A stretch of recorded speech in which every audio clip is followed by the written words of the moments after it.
Ցանկանում եմ հիշեցնել, որ ցեղասպանությունը միայն պատմական հիշողություն չի։ Այսօր մեզ հետ ցեղասպանությունը ցավոք շարունակվում է բռնազավթված եւ հայաթափված Արցախում տեղի ունեցող մշակութային ոճրագործությունների, մշակութային ցեղասպանության տեսքով։ Ուստի այսօր մենք պետք է բոլորս շարունակենք մեր պայքարը, որպեսզի կարողանանք ունենալ ուժեղ, հարատև պետություն, որը կանխարգելի հետագա ցեղասպանությունները մեր ժողովրդի նկատմամբ։ Նույն հրեշավոր ձեռքը, որը ցեղասպանել է մեր ժողովրդին 15 թվականին, հիմա էլ չի հանդարտվել։ Մենք պետք է կարողանանք դառնալ միասնական ազգ, այդ ձեռքը բռնենք եւ ապագայում նաեւ այդ ձեռքը կոտրենք։ Դրա համար մենք պետք է մեր ներսից դուրս մղենք այդ ձեռքի, այդ հրեշավոր թշնամական ձեռքի բոլոր ներքին կամակատարներին, բոլոր նրանց, որոնք մեզ փորձում են համոզել, որ այլ տարբերակ չկա, որ մենք պետք է համակերպվենք այդ թշնամական պարտադրանքի հետ։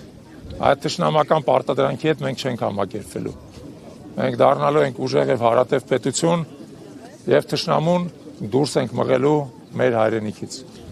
Իսկ այսօր մենք ոգեկոչում ենք մեր բազմահազար զոհերի հիշատակը, հիշում ենք, որ նրանք զոհվեցին, որպեսզի մենք այսօր ապրենք, որպեսզի մենք այսօր հիշենք, որպեսզի մենք այսօր մեզ գանք որպես մի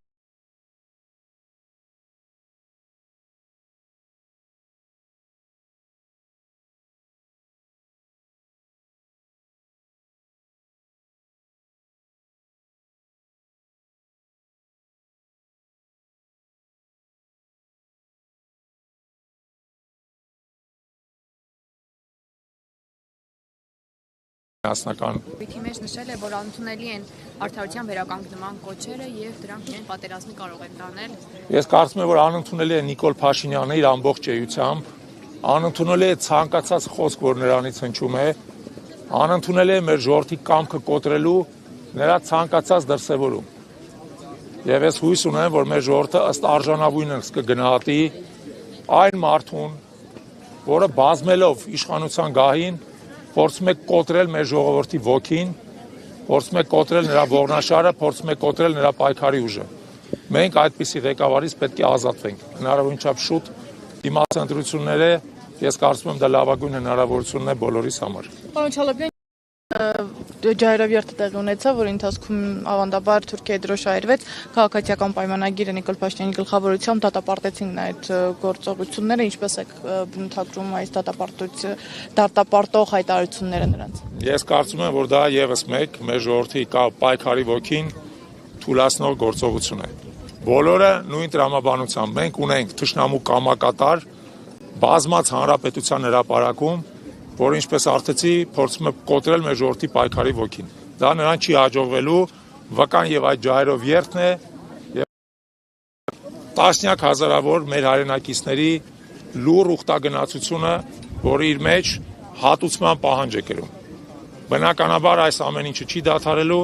բնականաբար մենք հասնելու ենք հատուցման, իսկ Փաշինյանն եւ նրա պես կամակատարները չեն կարող մեզ խանգարել։ Շահկային ցեղասպանությունը այսօր